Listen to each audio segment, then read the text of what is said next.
Okay, so title of my story is Kids Say the Darndest Things. I've done service through the Connections program with the Multicultural Student Services Office, as well as the Michael Service Learning Hall that I live now. So this is kind of where all my stories come from.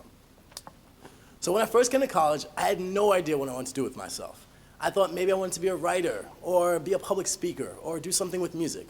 I don't know. I just knew whatever I was going to do, it was going to be big. I thought that maybe I would go into something with kids, but I never would have thought beforehand that I was going to be teaching. Like if you told me beforehand I was going to go to education, would have never believed it. I'm literally a kid myself. Like I still love taking nap times in the day because one, this whole college thing is stressful and personally wears me out. I also love eating Lunchables, fun fact about Akeem, because one, I'm too busy, aka lazy, to actually cook myself something. Two, I don't want to wait the additional 5 minutes it'll take for someone in Fields to cook me something. And three, I love seeing Agnes like when I go through the line, like she's so nice. So I didn't see how you could have a kid teaching a kid. I just didn't understand the concept. But I still signed up for Connections program through the Multicultural Student Services Office because I figured it was a job, I'd be making money, and I was basically getting paid to have fun, playing with kids. And now that I actually think about it, I was way off. Education is not only about what you teach to children, but what they also teach you along the way. And so I went into the Green Bay public school system as a St. Norbert volunteer, and I came out as an early childhood pre-service teacher. First lesson I've learned from children is that do not name your child something that is only common to a small group of people. And I say that because you would think a two-syllable name, Akeem, was very easy to pronounce. Nope, only easy to mess up. Like I've gotten so many variations of my name from Akeem, from kids, you know, Mr. Akeem, Mr. Keem, Mr. Kiki, Mr. Keem, Mr. King, I don't know. It's whatever they feel like calling me, it just comes out of their mouth. Two, kindergartners at a young age are not proficient at reading. And I say this because one of my kindergartners, Matthew, he walks up to me and he's like, teacher, can you get me a game from the closet? And I look at him like, Matthew, that's not my name. Like, you know my name. I've been here for a couple of months. Like, what's my name? So I show him my name tag and I'm like, read this. And this must have been about February or so. And I say this only because when he read my name tag and it said like, Mr. Akeem, he looks down and he's like, Martin Luther King, and swears this is my name. And he calls me this for months, like just calls me this. I'm just like, okay. So then my boss finally introduces me to his grandmother, and she's like, I know who you are. She's like so excited. She's like, he talks about you all the time. Martin Luther King this and Martin Luther King that. And she's like, I don't even know if he actually knew who Martin Luther King was, but that's kind of cute. I was like, yeah, that's funny.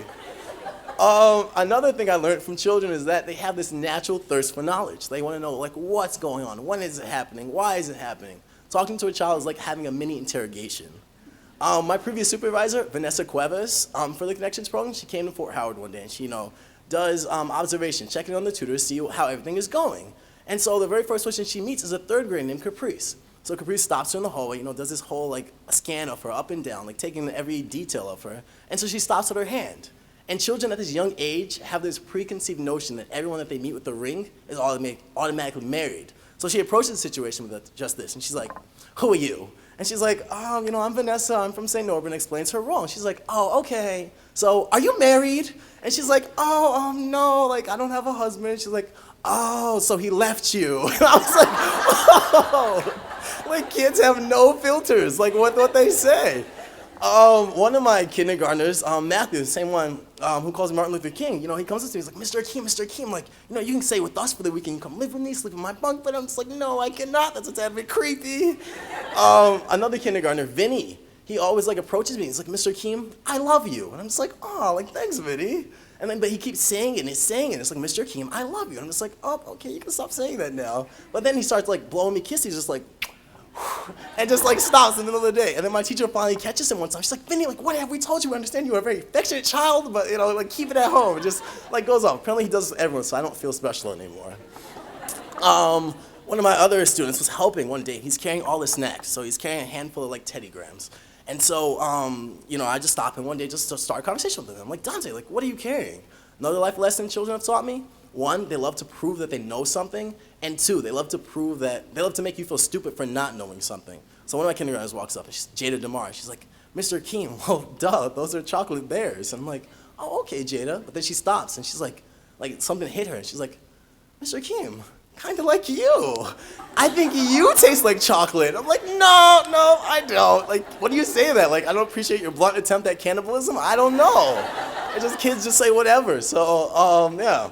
I think the biggest thing I've learned from children, though, besides the fact that they're like adorable and they're cute, innocent, funny, smart, I think the biggest thing I've learned from them is that at young ages, a lot of their innocence is stripped from them.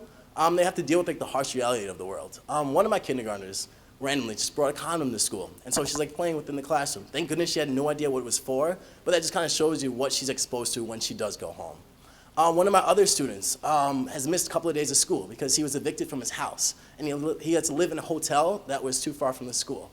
Another one of my students, what am I thinking, got taken away by the police after the end of the Boys and Girls Club because he didn't get picked up by his parents. And so just children should not have to go through things like that. They should still believe in Santa and fairy tales and make-believes, happily ever afters. And I can't even tell you how many nights I've spent just dreaming about these kids that I spend so much time worrying about. And so now that I'm in college, I've actually figured out like what I want to do. I guess the main thing that I want to do is just I want to do something with the time I've been given. Like I want to say something different, something that sets the whole world on its ear. Like I want to do something better with the time I've been given, and I don't know, touch a few hearts in this life.